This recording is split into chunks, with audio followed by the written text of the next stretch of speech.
You're so sweet.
What?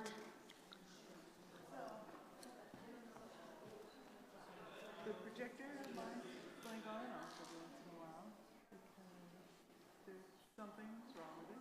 Oh, like that. Yeah, but it should come right back. So I would, Kevin's coming to, they have it in worship on Sunday too. So Kevin's coming tomorrow to work on it. Okay. So I would just kind of go with it, and most of it will just don't panic. It's just going to be a thing. Just go with it. People will see all the pictures that That they will can be see. there. Yes. Okay. It'll be great. Okay. All right, I'm ready. So, I'm sorry. Sort of kind of in a way. Oh, Hopefully. now this one is working. I know, because that's A different a system? different thing.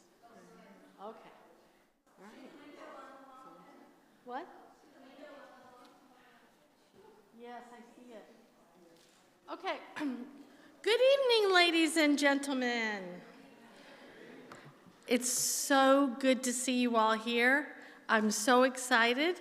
I just found out that there is a glitchy thing happening with the projector. You can see it, but I can't. Did it just go off? Okay. So whenever it goes off, don't think that I know. Just raise your hand and say it's off. Oh, wait, here's an idea. Raise your right hand when it's off and your left hand when it's back on. Okay? Oh, will I be able to tell, though? Or just yell out, off, on. Okay. Nancy Smith, off. Okay, good. Could I put you on the spot and ask you to pray? Thank you. Yes, just stand right there. All right.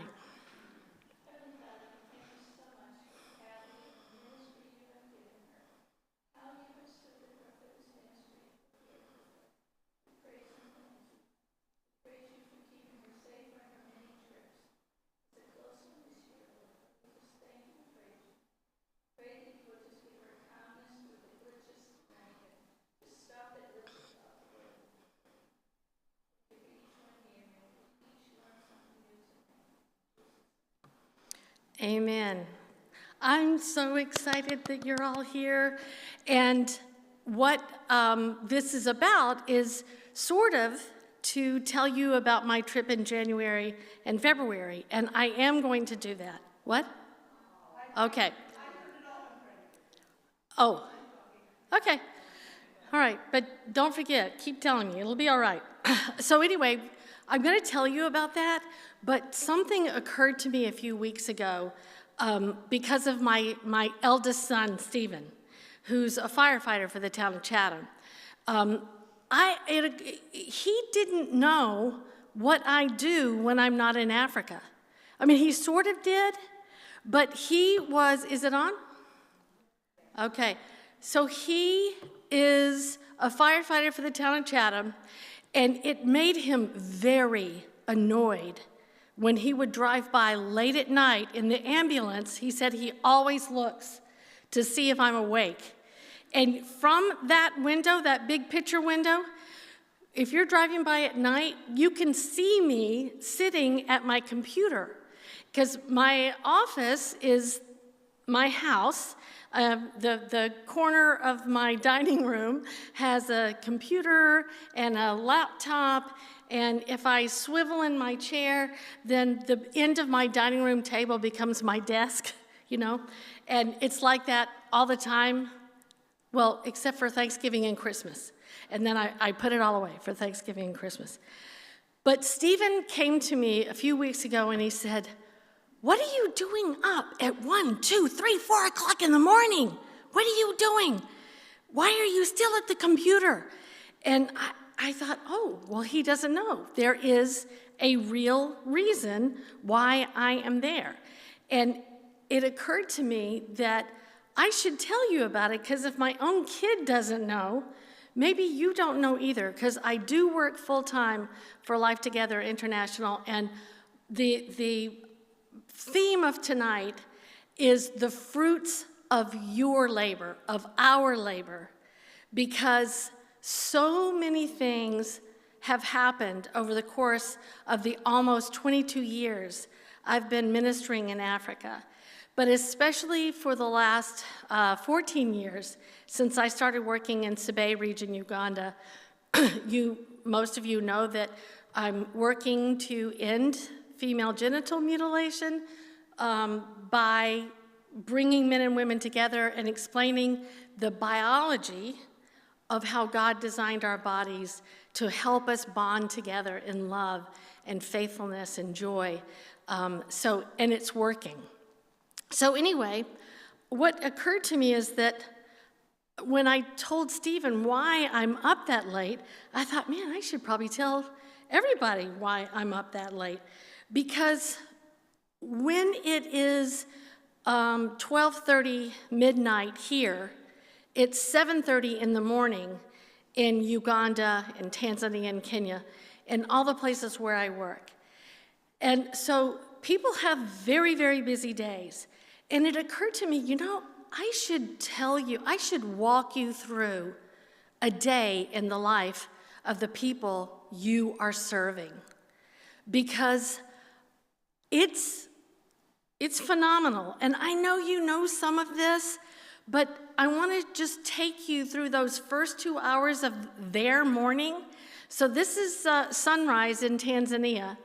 And at sunrise, everybody is already awake. And the first thing that everybody I know does is they have their quiet time with the Lord. Usually by candlelight, because the sun's not quite all the way up yet. Their houses are very dark because they don't have electricity. Many of them don't have electricity. So as I'm telling you this, I don't want you to think so much about the poverty that you're about to see pictures of, but the strength of character, of just the strenuous life they have. Okay, because these are the people that you're serving, and God loves them very much, and He loves you very much for helping Life Together be able to serve these people. So everybody I know has their quiet time at 5 o'clock in the morning. Puts me to shame. So if they didn't, I could call them a little earlier, like at 9:30 or 10.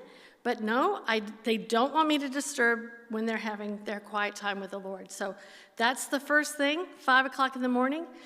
The next thing, if they're lucky enough, if they're fortunate enough to have a cow, then the cow gets milked. As soon as she starts moaning, she gets milked. So the mother is usually out there milking the cow.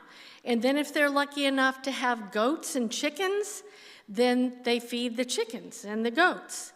And then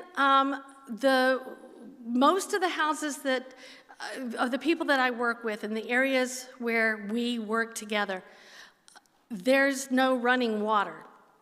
So usually it's little girls who go out and collect water. Can you see that very well?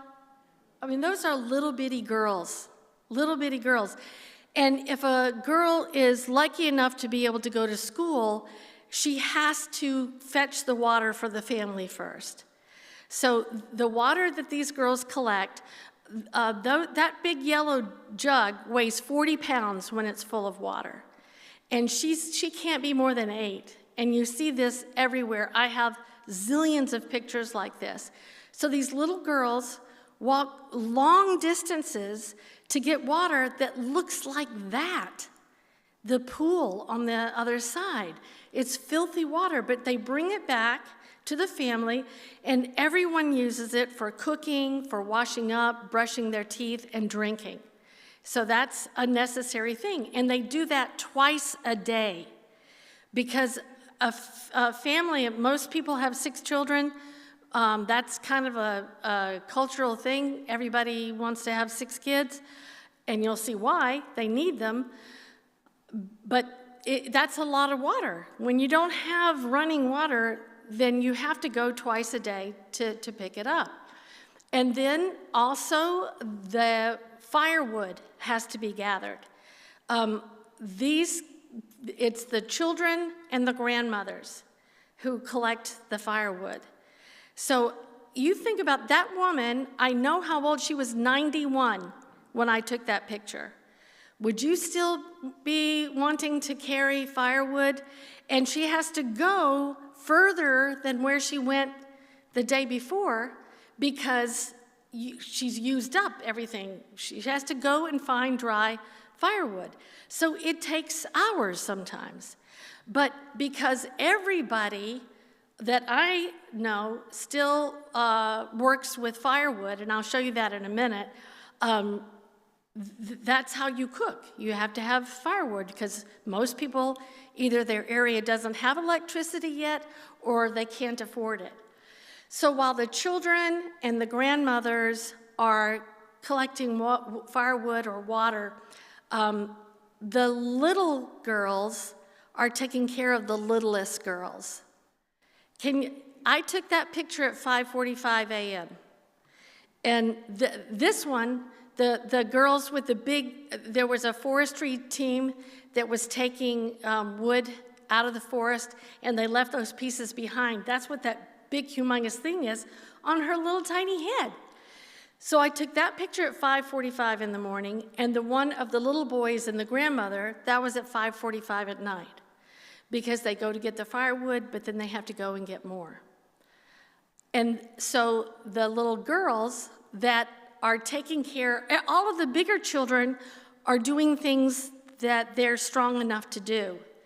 And she is trying to take care of her little sister she's trying as hard as she can to comfort her until mom can make breakfast. But, isn't that just a sad little picture? These are the things that I see every day when I'm there. So, but the mom is working too. So this is a mother, and she's gone out. It's about 6 o'clock in the morning when I took that picture, and she's digging up potatoes in her potato garden to bring back to cook and feed her family, because you can't, there's no refrigeration because you don't have electricity, and you wouldn't waste it on something like that anyway.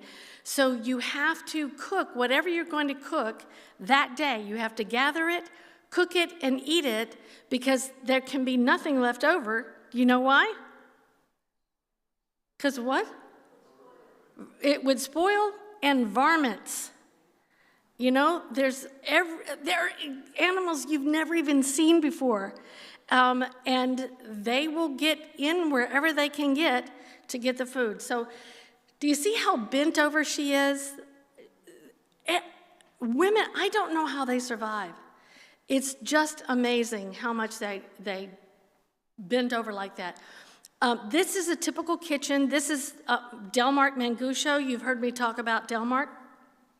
This is his wife's kitchen, or his family's kitchen. And it's made of mud and dung gets very, very hard and very thick, and it doesn't burn very easily. So they build the little hut a few feet away from the house, so if the fire gets out of control, it doesn't destroy the house, which is also made out of the same material, by the way, but also it's smoke all the time, smoke, smoke, smoke. So I think it's a miracle that every Ugandan woman, East African woman, doesn't have lung cancer, because they're breathing this in all day, every day. And this is Janet's kitchen sink cabinet. This is where she washes all of her pots and pans, and you can see that, see the little yellow jerry can? Well, her daughters have brought in a big one, and she pours some of it into that so she can wash her pots and pans. And I don't know if you can tell, but there's a grate under it. It's like chicken wire, so everything drips down. And this goes on all day, every day. And it's not even 7 o'clock in the morning yet. I mean, this is what life is like for all of these people. And so there's the older woman, she's got her firewood on her head. That was late. That was almost 6 o'clock at night when I took that picture. And she's trying to get back home so she can cook, but she obviously had to go a long distance to find it. And then there's the little one taking care of the littlest ones, the boys and the girls with the firewood, and the yellow, that's called a jerry can. And those jerry cans hold 40 pounds of water. So it's evening in those pictures when they're taking all of that home. So you might have been thinking, well, what's happening with the men? It sounds like the children and the grandmothers and the women are doing everything. They work too. Their work comes a little later. They don't have to get up quite so early as the mothers and the children to do all the things that I just told you about. But the men do the work that requires physical strength.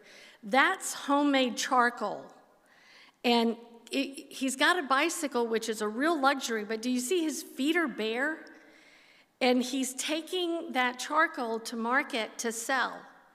And it's on the bicycle instead of him on the bicycle, because he's got it all strapped on there, and it makes it easier for him to take it to the market. And the butcher, this is where you go to buy your meat. I think that's goat. It might be something else. But you go to the market. The man in the white coat behind is the butcher. So he's been up, and he's already butchered and skinned the animals. And you go up, and you point to the part that you want, and he scrapes the maggots off of it. And then he cuts the piece that you want, and you take it home and you cook it. Your wife cooks it and eats it. So the men do work, but also the women don't stop working once the fire has been made and the cooking and all that. They start their real work day too. So can you see the woman on the left? She is pregnant, and she's carrying, I counted one time, I think there's 42 brooms. She made those brooms that you sweep the ground with. And the other woman, those are all not baskets, like little end tables. And she made them all, and she put them on her head. And she walked 4 miles. We were in a traffic jam, and we could see her just kept walking and walking and walking. And I told my driver, stop the car, stop the car. And I got out of my car, and I came over to her, and I stood right in front of her, and she was so angry, like, what do you want with me? You're breaking my momentum. And I took a 50,000 shilling note, and I just stuck it in her pocket, and I turned around and went, and she got the biggest smile on her face. 50,000 shillings at that time was something like maybe $15. It's a lot less now, but anyway, you got to, I want you to admire them, these people. I do. I want you to admire them, because when you get to know them, you and I have never worked that strenuously, probably because we had to all of our lives. And this is 6 days, 7 days a week. They go to church, and then they go back to work. But I wanted you to see this, because when I'm telling you the rest of these stories, I want you to experience, what was it they said in the guy in Chariots of Fire? I want you to experience the pleasure of the Lord because you are helping them. You know, we say, oh, I want to do well because I want my children to have better. We want our kids to have better. They want their kids to survive. And that's all that they can hope for most of the time. So it's because when we wake up, we know that there's going to be water in the faucet. We know there's a toilet we can use. We know there's a refrigerator. We know this, that, and the other thing. They don't have any of that. And yet they still make it. And they are amazing people, and they're full of faith. So I just want you to know that these are the people you're trying to help. I get a little upset when I hear people say, oh, those Africans, they're poor, they're never going to amount to anything. They are way up there in my estimation because they work so hard and they're doing the best they can with the skills that they have. And so we are doing this work, Life Together International, but we're not doing it alone. I'm very grateful that over all of these years working in Africa, God has created around me an amazing team. The man with the collar, that's Bosco. We were at a dinner at his house because he had just had brain surgery. And the reason he's alive is because we have a compassion fund. That's part of our work. And when you donate to Life Together, part of the money goes into that compassion fund. And we were able to pay for his brain surgery. And this was the first time he'd been out of the house since his surgery. And the man next to him is the amazing Delmark Mangusho, or as they say, Mangusho Delmark. And the two women at the top are Priscilla and Joyce. Priscilla and Joyce are our development people. They find out what's needed in the community, and they come back and tell me and say, hey, we really need to start a new project in this area. And we just are poised to start a new project in an area that's half Muslim, half Christian. And it was the Muslim cleric who asked me if Life Together International would start a project in his area. And I said, as long as you don't mind, we're going to teach the Word of God. He says, no, we're very curious about the Word of God. Yes, well, we want to hear what you have to say. So we just bought 5 new sewing machines to start the project, and that will probably start in the next week or two. And so those women are the ones who help us figure out what's needed. And the guys below, the guy with the big bright smile on the left is Benfred. He is a communications person, and he takes all of our notes and the minutes from our meetings and all that kind of thing. Do you know who the guy in the middle is? Anybody? That's Ivan Biarhanga. Ivan has been my driver for 18 of the 22 years I've been in East Africa. That man has saved my life more times than I can tell you. He's just an amazing human being, so he's a vital part of the Life Together team. And the man on the other side his name is David Mashandich, and he is our translator extraordinaire. He knows English so well that he can translate for me, and he doesn't mind saying the kind of, words like orgasm and things like that. He'll say them. It's hard to find somebody who'll do that. So that's our team, and we, in order to be able to help them develop, we started a sister organization called Partnership for Community Transformation, PCT. So that is PCT and LTI, and we work together because when I'm gone, I want them to still have their own organization. I'm trying my best to raise up leaders. So now I want to show you the fruits of your labor over the course of many, many years. In 2015, I met a man named Stephen Juanica. He was a young man. He had started this school for orphans, and that was it. That was the whole entire school when I met him, until we brought them water. But I'll tell you about, so these are the buildings where they were holding school. That's in 2015 and the beginning of 2016. Most of the times the students sat on benches outside. And the girls had to walk 3.7 miles all the way to that little, it was a pipe. It was like not a sewage pipe really, but it just drained from the fields. And that's where they would fill up those 40-pound jerry cans and bring it back to the school every morning and every evening. So all of the children at the school benefited from the labor of those girls. But we partnered with a church in sort of the western part of the state, Granville Federated Church. They wanted to build a water well, but they had someone they were working with, and he turned out not to be the right person. And so instead of continuing to work with him, they asked our denomination, do you know anybody who works in Africa who could help us build a water well? And they said, yes, as a matter of fact, there's this woman named Reverend Patti Ricotta. And so they got in touch with me. This was the beginning of this was like January 3rd or something of 2016. And so we found a driller, and in just 3 weeks' time, I was still there because I had to go and do some conferences somewhere else, and then I came back.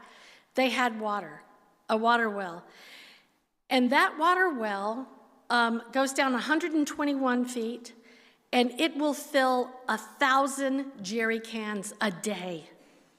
1,000 jerry cans a day. I still gives me chills. I just can't. It's so wild. So that's 40 times 1,000. That's 40,000 gallons of water every single day that little well, and it has never gone dry. And that was from 2016. So you guys are part of this. I want you to feel what they feel. I want you to feel their gratitude for you because you make that happen. So after we finished doing our work there, this was still that first week when the water well had just started. I left the school and I turned around to drive, and all those jerry cans were lined up, waiting to be filled. It was the most satisfying feeling. And I want you to feel that satisfaction too, because you helped make that happen. And now we have a borehole fund, because too many organizations will build a water well, but then they just leave it. And when something goes wrong, the people don't have the money to fix it. So we fix it every single time. And so I just want you to know, we don't love them and leave them. We build something and we make sure that it can stay maintained. Do you remember in 2018 when the children at Agape School were sleeping, that picture of the mattresses that are on the dirt floor? And you guys bought bunk beds for the children. One family bought all the bunk beds, and everybody else helped buy the mattresses. And Barbara Burrell's children in the Sunday school raised funds to buy all the blankets. So they all have blankets, and some of those children, they said it was the first time they had ever slept in a bed. Can you imagine? And at Agape, Granville Federated Church bought them some goats. So now they have about 52 goats, because goats produce a lot of goats. And then they bought chickens. We made a chicken project, so the kids all have eggs every single day. And then last year, maybe 18 months ago, we bought a piggery. And it had 4 pigs, and now we have like 12 pigs. So they can sell these things when they get in a pinch or they need money for something else. And they can also use them for food. I'm getting a really bad cramp in my foot, so I'm taking off my shoe. Sorry. And then the goats produce milk, which it was the first time the kids had milk. And goat's milk, have you ever had goat's milk? It's very sweet. It's thick and sweet, and they just love it. It's like liquid candy to them. And what? Oh, yeah, that makes sense. So this little boy, Cindy, where are you? Cindy. Do you remember that little boy? He has AIDS, and he couldn't gain weight. He was very, very sick until we got eggs. And this particular person is a chick for Christ because she helps feed the chickens that help feed the children.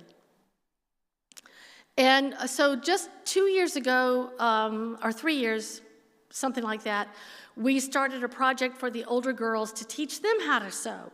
So we got a couple of sewing machines, we hired a trainer, and they are just making uniforms and all of this kind of good stuff. That's the trainer. She's doing a really good job.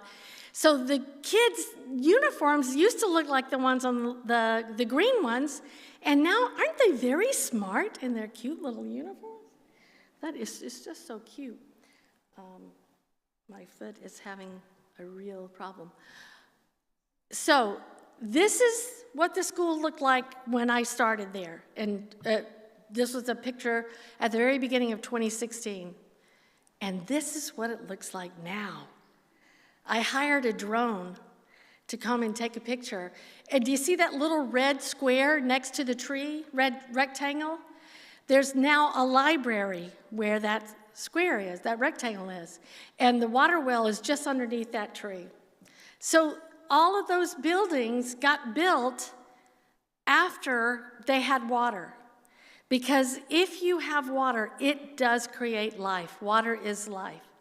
So I hope you're happy about that, because you helped all of that happen.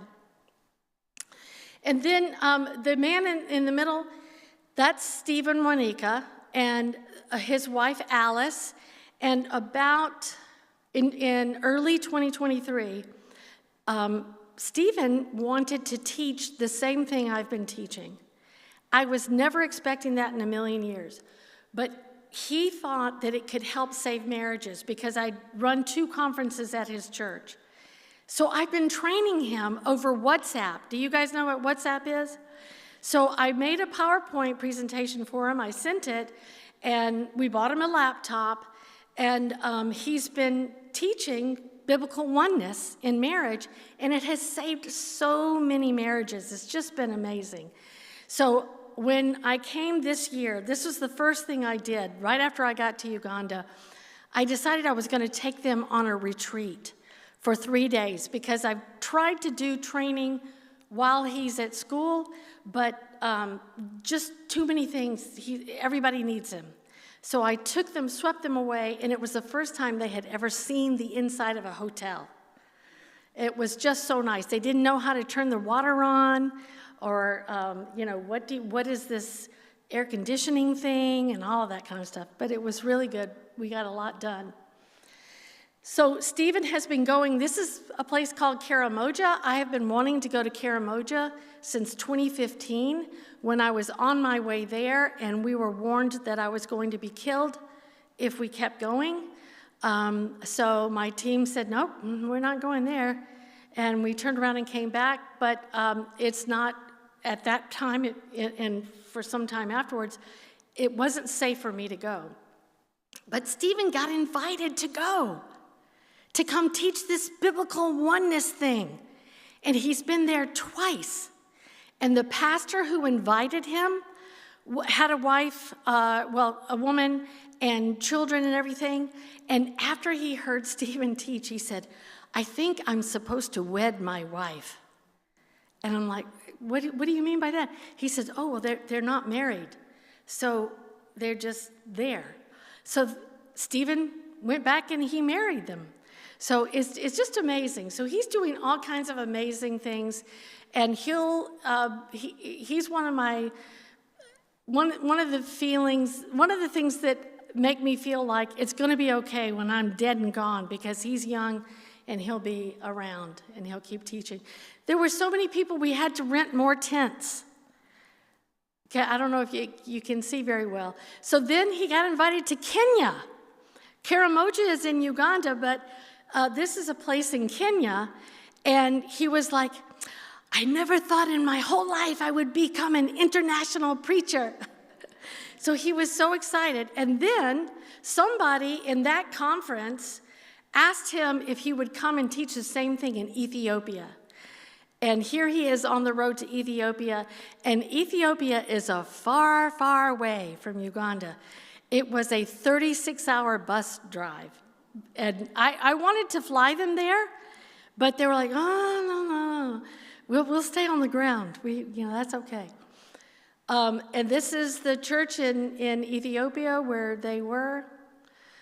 So this is Stephen and Alice saying thank you and waving to all of you. And they're so full of gratitude. They wanted me to be sure to let you know how much your support has meant to them and their school. Aren't they cute? Hi, Alice. I like you. Okay, now we're going to Tanzania.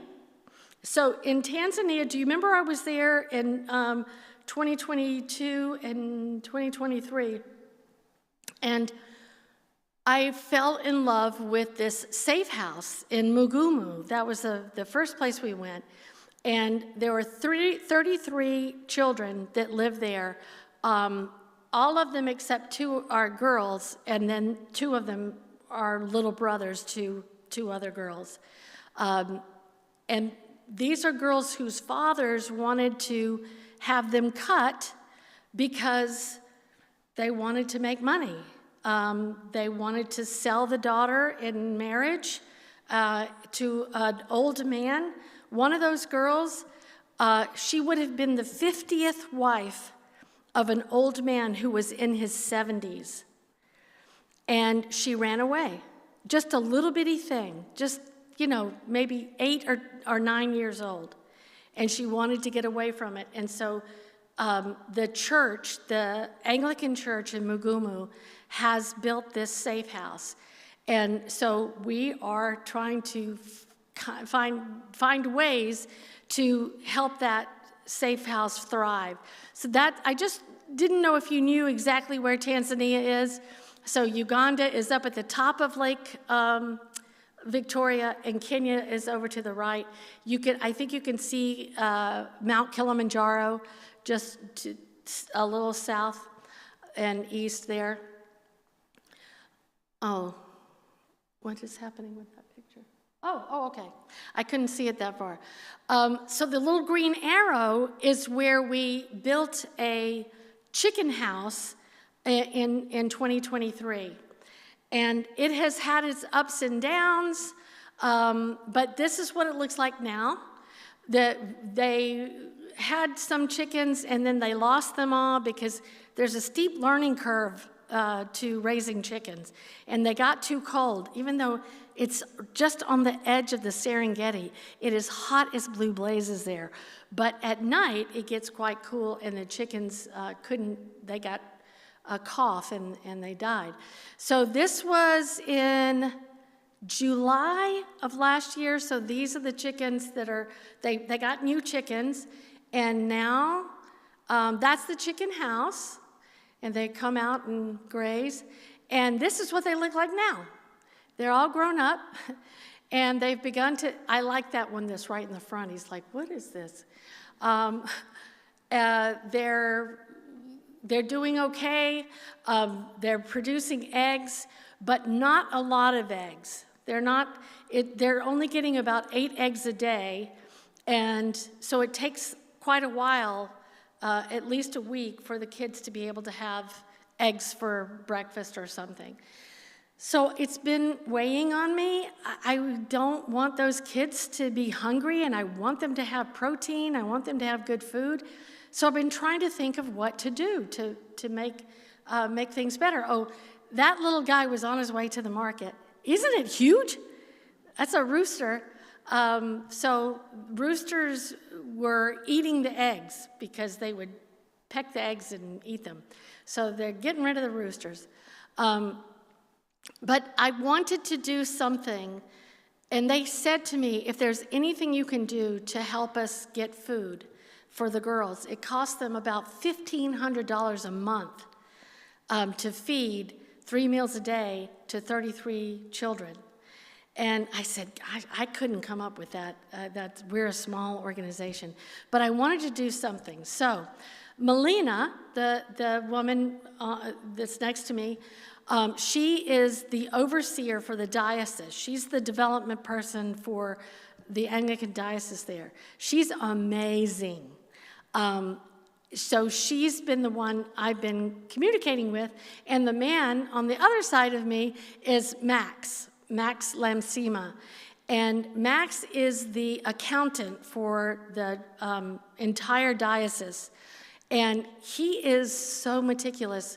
When I said, okay, I need a spreadsheet for everything that, what we spent on the conference, there was 3 nails. He put the 3 nails on the spreadsheet. He just takes care of everything so perfectly.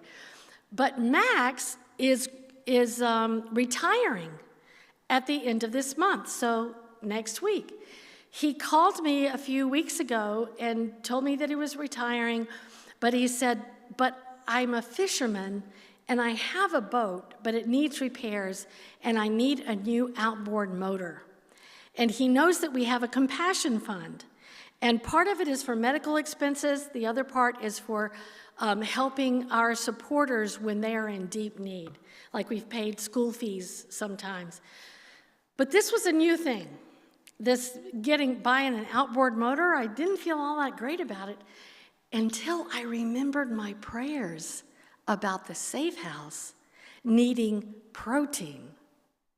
And I said, so Max, he said, I'll pay you back in monthly installments every month, and Melina will hold me accountable. And I said, I don't want your money. I want your fish. I said, could you catch fish and pay me back, not in money, but by giving them fish? He got so excited. So he was like, yeah, we can do that. And he said, well, it would take about, I'll give them 100 kilos of daga, and I'll tell you what daga is in a minute. And he says, so that would pay off the bill in about a year and a half. And I said, would you give me 2 years? And he said, sure, why not? So daga is those little bitty fish. They're even smaller than sardines. Have you ever seen them? They're very, very plentiful in Lake Victoria, and everybody loves them. So they salt them and lay them out to dry, and then they make dishes with them. See, they eat the beady eyeballs and the fins and everything. The bones are very soft, but they have enough of a crunch to, satisfy that crunch need that people like me have, but not for fish. No thanks. So I asked Max, what do you make with them? And he said, oh, my wife is making daga tonight. So the soup in the blue bowl has tomatoes and onions and other kinds of, soupy stuff. And then the white mound, that's called ugali. That's their staple food. You could ask somebody, they could have had a steak dinner, they could have had the most delicious meal ever, and if they hadn't had ugali, if you say, oh, did you eat today? They'd say, no, I didn't eat, because they didn't have ugali. So they see how Max is holding some in his hand? So they use it to dip up the soup and the fish. So when I told Melina that this was going to be happening, she was thrilled, because she said, we can only afford to buy 8 kilos a month. So now they're going to be getting 100 kilos a month. So that will really help a lot. Okay, so now I'm taking us back to Uganda. And we're on this trip that I just left in January. In January. And what happened was Delmark got this brilliant idea that we should try to bring together all the girls we've ever trained. Because we've had all of these groups, right, of girls who we taught sewing. See the girls in the bottom there. I don't know if it's my right or your right, but on my right, the girls with the green dresses, we've taught them to sew. They make money all the time because everybody needs uniforms. And then there's groups where we just bought some sweaters. We've built sewing machines. We've built 3 bakeries, and the 2 top pictures are from the same bakery. The girls are standing in front of the bakery that's at a place called Nyambirir. So the Nyambirir bakery, and the other one is Tukumo. So they have learned, and we have groups that are doing hairdressing, and the one on the top right, that's the sweater making machines. A lot of you have helped us buy sweater making machines, and they're making sweaters and uniforms, school uniforms, and the oven to the 3rd bakery in Bukwa is the one on the bottom, and then another sewing center. But right in the middle, I framed that in the red because those Bibles, everything starts with the Word of God. Everything, these girls don't have the opportunity to learn. So many of them have not even been to school. So when they can learn the Word of God, it makes them feel so proud. So we mentor them, they go to their group, and the mentor teaches them a Bible lesson, and then they start sewing or hairdressing or baking or whatever. So they have these cohorts, and they're just so happy together, and they're learning so many different things. So these pictures are from, when we first started doing this in 2016 and beyond. See the little red stars? Those are some of the places that you can find on Google Maps where we have groups that are working now. And so there's many more than that, but I just couldn't find them on Google Maps. I just wanted to give you an idea of what they look like. Hey, it hasn't turned off yet, has it? Or did it? Okay. So what Delmark thought was, why don't we've been doing this for 14 years. No, 14 years, is that right? Somebody who does math. 2016 to now. Is that 14? No, that was 2011. 9 years. So these girls, the girls at the bakery in Tukumo don't know what the girls in the bakery in Bukwa are doing because they're so far away from each other. Sabay is 1,200 square miles. So it's a huge area. And there's 400,000 people in the Sabine tribe.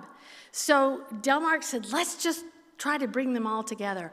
And I was like, oh man, that would be an awesome idea.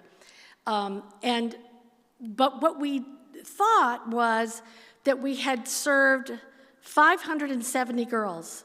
That's how many girls we had on the books.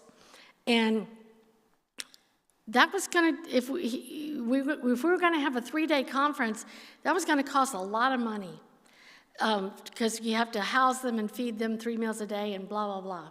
Pay for the venue. That's the venue we used. It's called Trinity Biblical Institute. It was a seminary that was closed for the summer. January is their summer. And so Delmark and I were going, man, I hope we get at least 300 girls to come out of the 570. And he said, don't get too excited because there's, a lot of them have grown up now. They have families of their own. They're married. They have really, really busy lives. And I said, yeah, I know. And he said, so let's hope for maybe 200 or 300. So that's what the room looked like when we got there, and when the conference was going to start at 3 o'clock in the afternoon, and Delmark went by at 10 o'clock in the morning just to make sure everything was all set up, and there were 100 girls, these 20 girls and like 70 more or 80 more inside the gates. And he's like, "What are you doing here? We're not starting for 5 hours." And they said, "We were so excited that we wanted to be here as soon as we could," because they're coming from all over the 1,200 square miles. So we were so excited about that. So the room looked like that before we started, and then it looked like that. Isn't that amazing? And it looked like that, and then it looked like that. That was the last day. There were 750 human beings in that room. It's only supposed to hold 600, and there was a man there who was an American, and he works for the fire marshal in his town in Wisconsin or somewhere. And he said, I'm not looking. And he said, you have more than 700 people there. And I said, yeah, I know. But 50 of them were babies in Mommy's arms. So we really only had 700. So that's only 100 more than you're supposed to have. But anyway, isn't that a great sight? They were so excited to come. And so I wanted to sort of get a panoramic, one of those panoramic pictures, but they just all looked like little specks. So I did my own little version. So I started on this wall, the far door, and then I took that picture, and then that one, and then that one, and then that one. Can you kind of see how many? It's a lot of girls, right? It's so amazing. So yeah, I know there's all of the pictures that if you strung them out, they overlap a little bit, but I know I'm obsessed with the number of girls, but it's not for me, it's for you. I want you to feel their joy. It is so amazing. They were amazing. And so on the last day, Delmark asked all the team leaders in each of the areas to choose one girl from their group to come up and tell us how being part of that group had affected their lives. So we had 32 girls. I'm not going to tell you all the stories, but 32 girls came up and wanted to tell us. So I'm going to find, we just got them translated yesterday. So the woman sitting next to me, I had this not so brilliant idea of, I wanted to video all of the girls giving their testimony. So I asked, her name is Fannis, I asked her to sit next to me and translate in my ear and on the phone, but I couldn't hear anything Fannis said because the girls were so excited. They were like, and then we were blah, blah, blah. They were just so excited. So I took the videos and I sent them to Delmark, and he translated all of them for me. So I just want to tell you a little bit about some of these girls. This is Vannis. And she's from a place called Tumbaboy. And she wanted to be in our group because she wanted to be saved from FGM. She was in the very first group in Tumbaboy. And this was when none of the girls were supposed to know what FGM was or what was done to your body. But she somehow knew. And she wanted to be saved from it. And she knew that if she was in one of our groups, one of the prerequisites is that your parents have to agree to not force you to be cut. And she talked her parents into doing it, so she joined the group in 2016. And she said that they were, her group, there were 15 girls in that first group. They were the first girls in Tumbaboy who did not want to get cut. All the other girls wanted to get cut. And 2016 was a cutting year because they cut in December on even-numbered years. But she said every single girl who's ever been in their group has never been cut. And we found out from all of them that no one who's ever been in any of our groups has been cut. So that's a cool thing. We did that. The Lord did it. Absolutely, the Lord did it. But we're working, we are his hands and feet. And you guys helped us to do that. So now, Venice they're recruiting new girls in Toomba Boy, and she is such a good trainer, such a good skilled sewer, that she is going to be the new trainer, because the other one retired. And then this, I didn't get this young lady's name. I couldn't understand. Oh no, this is Deborah. And she's from Riwo. And she said when she was invited to the project, oh no, this is not her. That's not her. I don't have her information. Hold on. Yeah, let me skip her. Okay, this is Deborah from Riwo. And she said when she was invited to be in the project, she was cooking at a primary school, and she wasn't even educated herself. She didn't know how to read or write, but she was very depressed by that. And so she tried to take courses, but she didn't really understand.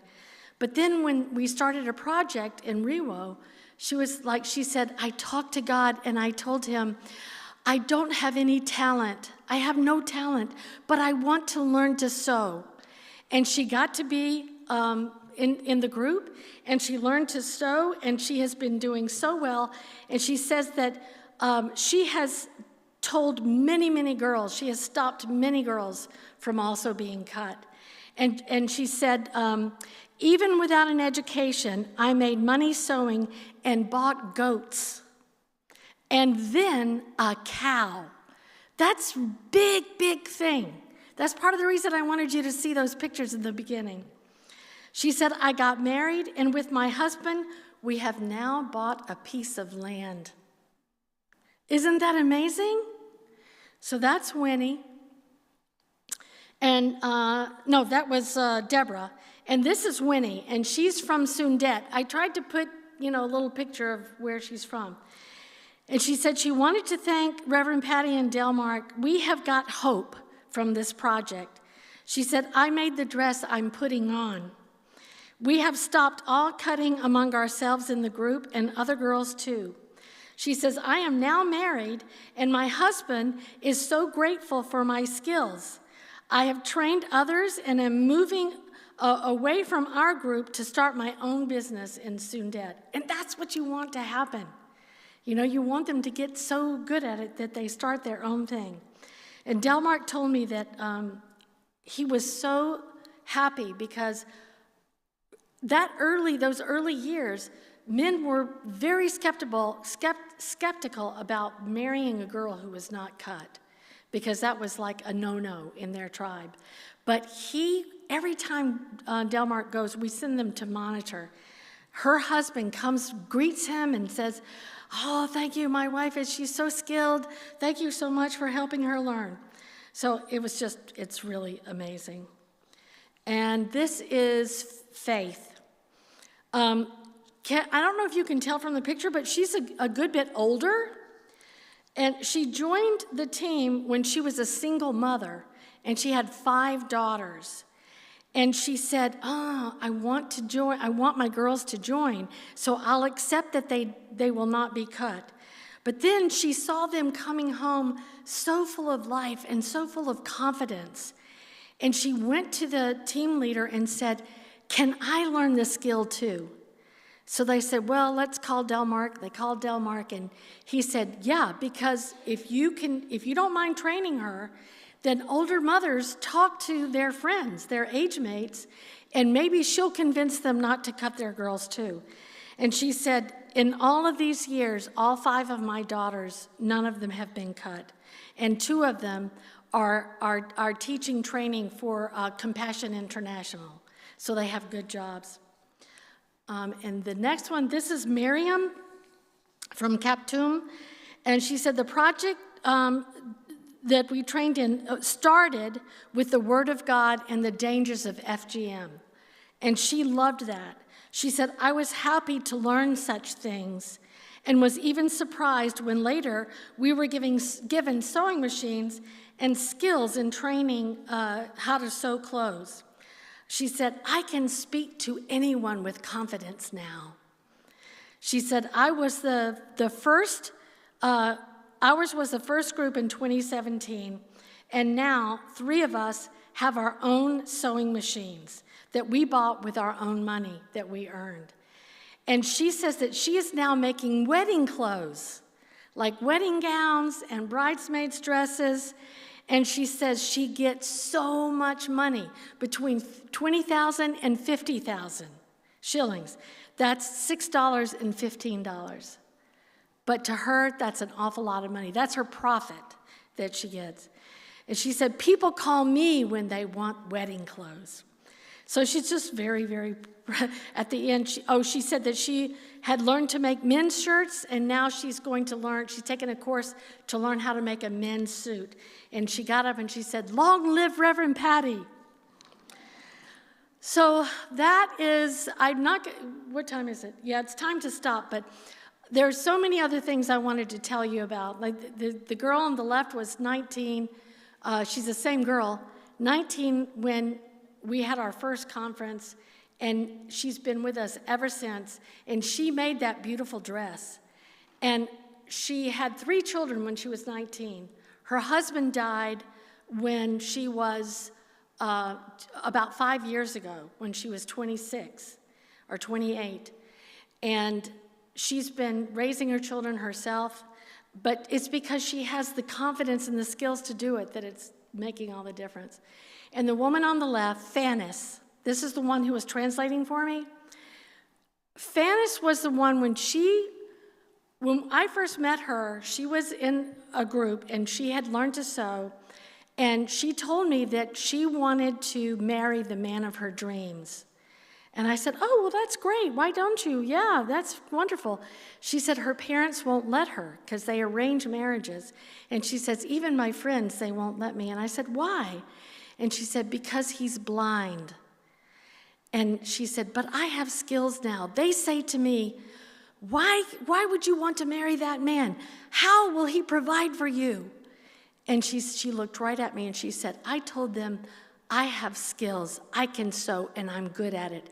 It is I who will provide for him. And she has done it ever since. Isn't she beautiful now? And that's her husband, Ronnie, next to her in the orange dress. And he can play any instrument you put in his hands. Anyway, I'll stop here. Oh, okay. I just want to get to the last, do you remember in 2019, 2020, when you guys gave me all those men's ties, and I had to have that emergency surgery on my neck and I couldn't go? I kept those ties in that suitcase, Sally Graham's green suitcase. I need to get that back to you, Sally. From 2020 until 2024, those men are the Klan leaders, the last holdouts that did not want to stop FGM. And we had this conference, and I told you about that last year. About 50 to 70 of them wanted to kill me, to get me to stop doing this. But I had those ties. And I gave them those ties, and it just softened their hearts. And I don't know if I've told you this before, but if you give someone in this tribe an article of clothing, it's a sacred act. And these men were so blessed that they called the other 70 guys and said, this Western thing, it's okay. They're really nice. They really care about us. She has ties, and if you come tomorrow, she'll give you some ties too. So they all came, and everything worked out great. And now the Klan leaders are 100% all in, and FGM, as of August of 2024, is no longer a thing. In an entire tribe of 400,000 people. That's you. You guys did that. But you know how vision is. Vision leaks. And these are the children. These are the people I'm concerned about now. Those little kids, look how happy they are. But I want them to stay happy. I want them to keep their bodies intact. And so I thank you for being supporters of Life Together International, because I will stop doing this when I've trained enough people and I'm 6 feet under. So I just am so grateful to all of you, and I hope, do you feel as good as they do, as I do? Because what you have done for them is something nobody else has ever done. That's you guys. These children are the fruits of your labor.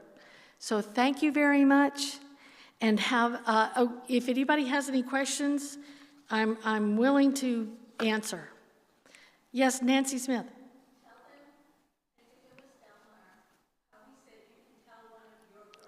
Yes. When he's walking through town, he can tell the girls who have been in our groups and who haven't, because they're so full of confidence and not arrogant, not they're just like, oh, Chief, it's good to see you. And they go and they give him a hug. They're just so full of confidence. And that's something that girls in Sabay never had before. And whenever we start a new group, he said they're all like this. They're very shy until they have an opportunity to get to learn what we teach them, especially the Word of God. When they know that they are blood-washed daughters of the Most High God, then they are happy. Anybody else? Barry.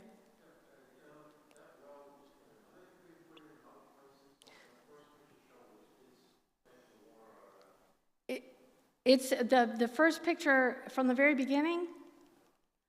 I'm going the wrong direction. It was a dirty word? Oh, the dirty water. What about the dirty water? There are some wells, but wells cost about $32,000 to build. If you use regular, like charity water, they charge you $32,000. The driller that we used, man, I never prayed so much in all my life. We had $5,000, and that was it. And I prayed and prayed that God would help us find just the right place, because you can drill. We had the opportunity to drill 3 holes, and if we didn't find it, it's just a gamble. If there's no water, you don't have it. So it's really, really expensive. But the water well at Agape School is fresh, clean water. Like I said, we got down into an aquifer. But it is children die of dysentery and diphtheria all the time. Even our water well gets worms in it during the rainy season because everything washes into it. But we take care of it. We buy the chemicals that need to be, it kills the worms, and 4 days later you can use the water again. Yes, did you do any other wells? No, that's the only one that we've ever done because it's so expensive. I would love to do it. I would love to do it again. And because the guy that dug our well for us, his name is Jeffrey Oumo, and he is a pastor himself, and he told us after we came back, when I was so happy pumping, I had gone and then I came back, he said, Patti, come out to the road, I want to show you something. And we went out to the road, and he said, see that group of trees down there? It's about as far as from here to where the children meet. And I said, yeah. And he said, we tried to dig a well there about 2 years ago. We dug 10 holes, and we got enough water to fill 10 jerry cans a day. And he said, your water well will give us 1,000 jerry cans a day. And I said, that's the difference between prayer. That's prayer, yes. Is there power and because and medically and geographically, the one that you dug, how many people, I can't quite get the feeling of how large that school was that got there. Yes. How many kids were in that school? How many children use that water? How many people use that water? How does it pay it forward? And thank you for Yeah, thank you. That's a great question. The school, Agape School, has 587 children there. But we told them that if we were going to dig a well, and if we found water, and if there was enough water beyond the number of students, they had to be willing to allow the community to come in. So they open the gates of the school every morning at 7. Anybody can come in, and they have a security guard who's checking to make sure it's a good person. Usually it's just women with their jerry cans. And that line of jerry cans you saw, all day long. So they open the gate at 7, they close it at 7 p.m. And there's still enough water for everybody. One of the women, there were so many slides I wanted to show you. There was an old woman there. She had to have been in her early 90s. And she came to me and she asked one of the teachers to translate for me. And she said, I've been walking that, she said it in kilometers, it's 3.7 miles there and back. That's, over 6 miles, 7 miles, every single day of her life. And she said, I never thought in my life I would ever be able to walk out my door. She said, that's my house, and get water. She said, thank you, thank you. And she gets on her knees. And I said, I'm just a servant, just like you. You don't, this is from God. And she said, I know. So, yeah. Anybody else? Well, thank you guys very, very much. I appreciate everything that you do for Life Together, and I can't wait to, everybody in Africa is waiting to hear how it went. So I have to tell them, what do you say? How did it go? Okay, all right. Thank you. I'll tell them. Okay. You're welcome. Thank you very much, and have a safe journey home. Don't forget to get your leftover food.